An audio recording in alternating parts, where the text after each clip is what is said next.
Gracias por continuar en nuestra sintonía.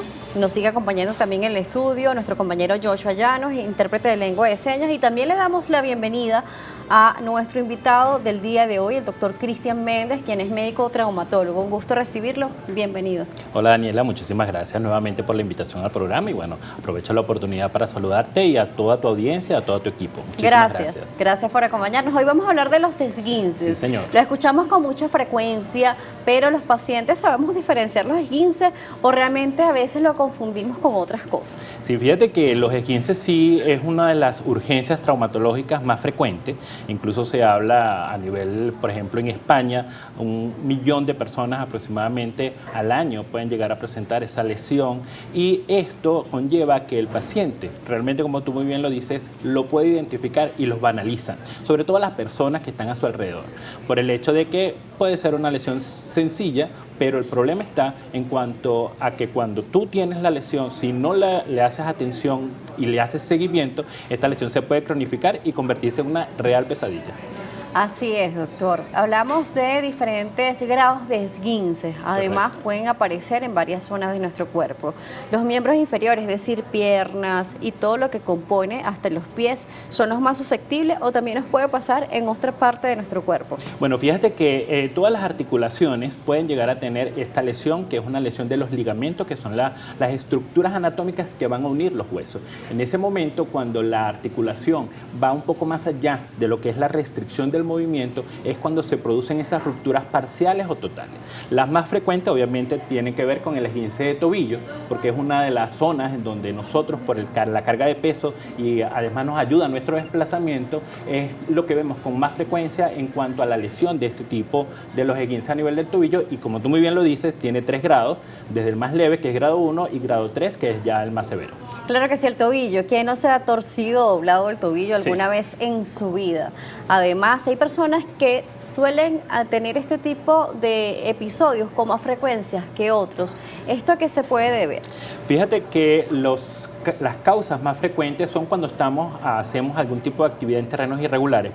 Personas, por ejemplo, cuando están caminando en la playa o hacen algún tipo de actividad a nivel de la montaña, puede ser una de las causas más frecuentes. Las mujeres, que se ven muy bonitas en sus tacones, pero es uno de los factores predisponentes también el hecho de estar en este tipo de calzado. Y por supuesto, la práctica deportiva es una de las causas más frecuentes de lesiones por traumatismos directos y traumatismos indirectos. Los niños que suelen doblarse el tobillo con mucha frecuencia y no está relacionado a deporte y tampoco a tacones porque todavía pues por su tamaño aún no lo utilizan, no es el tipo de calzado frecuente. Sí. ¿Qué sucede con estos niños que suelen doblarse con mucha frecuencia el tobillo? Porque a veces decimos, es que es muy torpe, pero realmente es torpeza o algo funcional en nuestro cuerpo está haciendo que esto suceda. Fíjate que muy bien que lo comentas, porque obviamente los niños tienen un proceso de desarrollo y ese sistema osteomuscular está en proceso de crecimiento y desarrollo. A esto va a predisponer a que sus ligamentos son un poco más laxos que el resto de las personas y pueden estar un poco más predispuestos a presentar este tipo de lesión. ¿Qué sucede cuando los niños se caen? Ya esto es un problema desde el punto de vista de la alineación de los miembros inferiores, y esto es otro tema que tiene que ver con la parte de lo que es la torsión interna o el tipo de marcha intrarrotada que puede presentar el paciente o el niño, y por eso se caen. Pero, Daniela, es importantísimo que los niños y todos los adultos, una vez que tienen la lesión, puedan acudir al médico para que sea él el que los evalúe y les solicite una serie de estudios para poder realizar sus diagnósticos. Eso es lo más importante y clave en esto. O sea que sí puede ser algo orgánico, no es porque el niño no esté pisando bien porque no quiere, sino que puede ser algo directamente propiamente del cuerpo. Correcto, porque puede existir una alteración desde el punto de vista de la alineación de los miembros inferiores y esto los predispone a que ellos se caigan. Pero el esguince como tal, ese efecto fortuito, ya sea que esté practicando deporte el niño o no, puede predisponerlo a presentar este tipo de lesiones. Vicente también nos escribe y nos dice lo siguiente: ¿una persona con pie plano es más susceptible a sufrir de esguinces? Fíjate que la alteración anatómica, una vez que ese pie plano se presenta y no se corrigió en su momento, obviamente la pisada, la marcha de ese paciente va a estar alterada. Esta alteración de la marcha va a tener una predisposición en todo lo que son sus extremidades inferiores y lo va a hacer susceptible a presentar este tipo de lesiones, porque la forma de su pisada no es la adecuada. Cuando llegas a un momento o a un terreno irregular, el fortalecimiento de esa parte muscular que debe sostener ese tobillo de manera adecuada no está bien dada, y eso obviamente predispone a este tipo de lesiones. Bueno, por acá Juan también nos escribe, dice que sabe que no es el tema, nos está preguntando por columna, por terapias de columna, pero como no nos va a dar tiempo de abordar este tema, doctor, ¿cómo lo puede contactar este usuario para que puedan conversar sobre esto? Bueno, sí, a nosotros nos pueden contactar a través de @grupo Medimagen, @drmendezbe. Ahí estamos completamente a sus órdenes. Podemos hacerle una consulta a nivel desde el punto de vista online, y cualquier cosa lo podemos ver de manera presencial. Perfecto. Ahora sí, regresamos nuevamente a los esguinces. Así que no quería perder la oportunidad de que supieras que, bueno, hay otras personas que también estén interesadas en otros temas, por ejemplo, columna. Y también, bueno, las caídas pueden generar diferentes lesiones. Esos esguinces frecuentes también pueden repercutir directamente a todo nuestro sistema esquelético, ¿no? Entonces la columna no se escapa de ello. Exactamente, y tienes totalmente la razón. Y al final nosotros este tipo de lesión, como lo habíamos comentado, es cuando ocurre lo mal llamado el esguince mal curado. Muchas personas hablan de que, bueno, yo sufro de esguinces a repetición, y eso es un error. ¿Por qué? Porque el esguince tiene que ser bien curado y bien tratado por un equipo multidisciplinario. Una vez que nosotros identificamos que este paciente tiene una lesión de un esguince, tiene que acudir al médico, hacer obviamente medidas básicas para lo que tiene que ver colocar hielo, la inmovilización y el reposo, como muy bien está la parte anterior, pero una vez que consulta al médico, él solicita estudios de imágenes, rayos X o resonancias magnéticas, que al final nos van a dar ese diagnóstico definitivo de las lesiones asociadas. Muy bien, ya tenemos esos estudios de imágenes, ya está el diagnóstico determinado, el grado de esguince, si es 1, 2 o 3. Correcto. Vamos a ver al regreso cómo se atiende a este paciente y cómo se cura bien entonces estos esguinces, ya que llamamos esos esguinces mal curados. ¿Esas personas de esguinces de repetición tienen solución? Nos lo responde el doctor Cristian Méndez al regreso, médico traumatólogo. Preguntas, comentarios en redes sociales, @salud_gb, @Daniela J. Salas. Volvemos.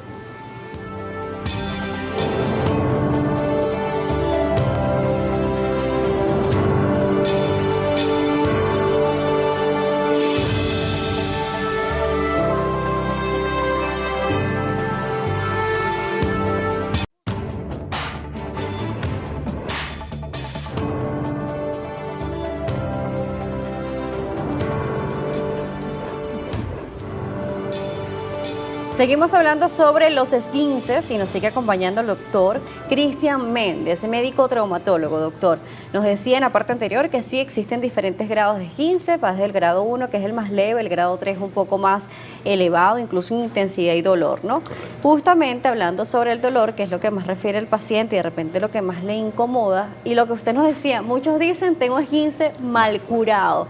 ¿Se curan los esguinces? ¿Hay que hacer algún tipo de terapia? ¿Cómo abordan a este paciente? Sí, una vez que el paciente tiene la lesión a nivel de su tobillo, lo que tiene que hacer en el momento es colocarse hielo aproximadamente por unos 20 minutos varias veces al día.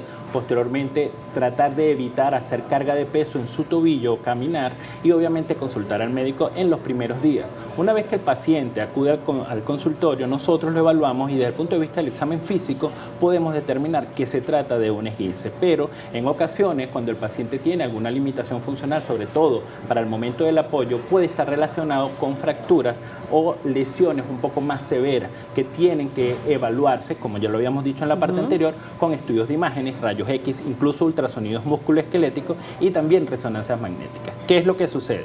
Una vez que el paciente ya está diagnosticado, le hicimos el tratamiento. Anteriormente los pacientes le colocaban un yeso por un mes. Eso ya no se usa, ya eso está proscrito porque se ha identificado por los estudios que eso produce disminución de la masa muscular y una osteopenia o un debilitamiento a nivel de los huesos y al nivel de los ligamentos, y esto va a predisponer a lesiones a futuro. No se usan yesos, pero las férulas removibles sí se utilizan. Depende del tipo de paciente y del tipo de lesión y qué es lo que realiza en la actividad. Nosotros podemos utilizar, dependiendo del grado, podemos solamente utilizar un vendaje funcional, que el paciente se puede calzar de manera habitual, o si el esguince es un poco más complejo, podemos utilizar ortesis, en la cual el paciente puede quitársela y ponerla para hacer medicina física y rehabilitación, porque ahí lo trabajamos de manera multidisciplinaria. ¿A partir de cuánto tiempo se puede comenzar a hacer esta terapia de rehabilitación, esta fisioterapia? ¿En cuánto tiempo realmente? Vamos a poner ejemplo. El día de hoy una persona sufre un esguince de tobillo. Correcto. Que es uno de los más frecuentes. ¿En cuánto tiempo se puede utilizar esta rehabilitación? ¿Y cuándo hay que colocar el vendaje, por ejemplo? Correcto. El paciente acude a la consulta, se coloca y se indica lo que es la crioterapia con hielo aproximadamente 20 minutos, 3 veces al día como mínimo, y se coloca un vendaje funcional. Una vez que el paciente ya presenta unos 2-3 días, hacemos carga de peso con muletas para ver si el paciente resiste esa carga de peso, y ahí podemos iniciar ya, incluso desde el momento que nosotros estamos identificando la molestia, ya iniciar la medicina física y rehabilitación. ¿Cuándo la vamos a limitar? Solamente cuando existe muchísimo dolor y podemos hacer más daño que beneficio. Pero la medicina física y rehabilitación y la fisioterapia la empezamos a utilizar en las primeras horas inclusive. Las primeras horas, Sí, de señor. inmediato. Sí, señor. O sea que eso que decíamos en la primera parte de que no hay que inmovilizar completo la zona, Exacto. es correcto. Eso es correctísimo y eso es lo que estamos haciendo actualmente. Para evitar el esguince mal curado, nosotros tenemos que buscar y ayudar lo que es el proceso de movilidad. La movilidad es salud y ahí es que nosotros vamos a poder recuperar a ese paciente. Una persona que sufrió un esguince, vamos a suponer algunos años, 4, 5, 6 años atrás, puede hacer nuevamente una rehabilitación para mejorar la molestia en esa zona. Pongamos ejemplo, usted nos hablaba sobre los zapatos altos, los tacones. Nosotras las mujeres que de repente hemos tenido un esguince alguna vez y nos molesta tanto estar, por ejemplo, en zapato alto, ¿se puede solucionar incluso ya ha pasado tanto tiempo? Sí, fíjate que esa pregunta es interesantísima porque al final nosotros identificamos que probablemente ese paciente pudo tener una lesión asociada y esa molestia que tiene es porque hubo una lesión osteocondral a nivel dentro de la articulación o una fractura marginal. Ese proceso, cuando se identifica, nosotros tenemos que, después de muchísimo tiempo, realizar nuevamente estudios de imágenes como la resonancia magnética, que es el gold estándar para este tipo de lesiones, y darle soluciones, porque el problema es tratar de buscar una solución, no solamente el problema, sino la solución. El paciente quizás ya tiene una lesión que ya está asociada y lo ayudamos con medicina física y rehabilitación a que su molestia sea menor. ¿Algún tipo de esguince o algún tipo de lesión de este tipo ameritaría en algún momento cirugía o no? Correcto. Fíjate que ahí la identificación es sobre todo en atletas y deportistas de muy alta competencia, pero nosotros no proponemos una cirugía de inmediato. Nosotros hacemos un proceso de medicina física y rehabilitación que, dependiendo del grado de esguince, va a durar entre 1 semana hasta 6 u 8 semanas. Si nosotros no vemos un progreso en la recuperación, por ejemplo, del atleta de alta competencia, ahí proponemos ya realizar una cirugía que va a ser mínimamente invasiva a través de una cirugía artroscópica de reconstrucción ligamentaria. Muy bien, hay que reconstruir esos ligamentos que también van a necesitar rehabilitación. Por supuesto, obviamente. Todo va con rehabilitación. Sí, rehabilitación antes y después de la cirugía. Pero siempre damos el tiempo en que el paciente, incluso el atleta y el deportista de muy alta competencia, su organismo tiende a recuperarse mucho más rápido y por eso damos esa amplia hasta 6 u 8 semanas para que él se recupere de ese esguince, incluso esguince severo. Si no lo conseguimos, vamos a cirugía. Diferencia entre esguince y fractura. Sabemos que una es en ligamento, pero ¿es tan doloroso? ¿Se refiere la complicación, la recuperación, que es más fácil recuperar una fractura o un esguince? Más difícil de recuperar es un poco la fractura porque ya está involucrada la parte ósea, no solamente la parte ligamentaria, sino la parte ósea. Adicionalmente, en procesos como esguince podemos tener el esguince a nivel lateral o medial, a nivel del tobillo sobre todo. También se lesionan nervios y se lesionan vasos sanguíneos, por eso es que se mantiene mucho tiempo inflamado. Incluso los vasos linfáticos, que a veces los olvidamos, también están lesionados, pero cuando ya está asociado a una fractura, el proceso de recuperación es un poco más tardío. 21 días se refiere normalmente para una recuperación básica. Para un esguince. Para un esguince, pero no para una fractura. Correcto. Entonces hay que tomar mucho en cuenta esto porque a veces dicen, bueno, pero es que a mí me mandaron menos tiempo que a ti, pero ¿por qué a ti más? ¿O por qué tienes que estar con este proceso? A veces tendemos a compararnos entre los pacientes. Correcto. Y esto no es bueno. Entonces hay que hacer entender esto, que cada proceso es diferente. Sí, totalmente. Cada organismo es único y nosotros tenemos que darle la oportunidad que cada uno se va a recuperar de manera adecuada. Una de las cosas que quiero dejarle también a tu audiencia es el hecho de no visitar estas personas que se hacen llamar sobadores, sobre todo sucede mucho en el interior del país, porque esto va a agravar la lesión, sobre todo si hay una lesión asociada como una fractura. Entonces por ahí es importante que acudan al médico traumatólogo para evitar este tipo de lesiones asociadas y quedar con un tobillo inestable o un tobillo con una lesión recidivante. Doctor, se nos terminó el tiempo, pero gracias por esta última recomendación y además queremos saber nuevamente cómo contactar. Bueno, Daniela, de verdad, muchísimas gracias. Siempre es un placer poder acompañarte a ti, a todo tu equipo. A nosotros nos pueden ubicar a través de @Grupo Medimagen y también @DRMendesB. Está completamente a sus órdenes siempre. Gracias. También en pantalla están las redes para que puedan tomar nota y lo puedan contactar. Gracias por acompañarnos. A ti. El doctor Cristian Méndez nos estuvo acompañando, médico traumatólogo. Estuvimos hablando sobre los esguinces. Gracias a ustedes por la sintonía y la participación. Nuestras cuentas, @salud_gb, @Daniela J. Salas. Será hasta una próxima oportunidad.